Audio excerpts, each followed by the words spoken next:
வறட்சி மற்றும் மின்சார பற்றாக்குறையால் தஞ்சை மாவட்ட விவசாயிகள் மரவள்ளிக்கிழங்கு சாகுபடி செய்வதில் ஆர்வம் காட்டியுள்ளனர். தமிழகத்தில் பருவமழை குறைவு, மின்சார பற்றாக்குறை விவசாயிகளுக்கு பெரும் பாதிப்பை ஏற்படுத்தியுள்ளது. தண்ணீர் இல்லாததால் விவசாயிகள் இடம்பெயரும் நிலைக்கு தள்ளப்பட்டுள்ளனர்.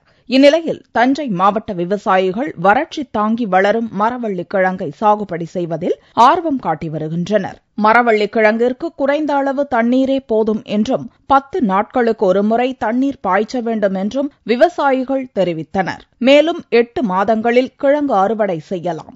ஆண்டிற்கு 12 டன் வரை கிழங்கு கிடைப்பதாகவும் விவசாயி ஆரோக்கியசாமி கூறினார். கரண்ட் இல்ல, தண்ணி பத்தலைன்னாலும் இது கொஞ்சம் இழுத்து பிடிச்சு தாக்கு பிடிக்கும்.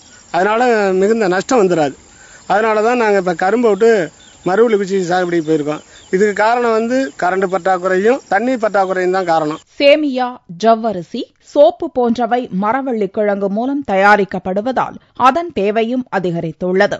இதனால் விவசாயிகள் மத்தியில் மரவள்ளிக்கிழங்கு சாகுபடிக்கு வரவேற்பு கிடைத்துள்ளது.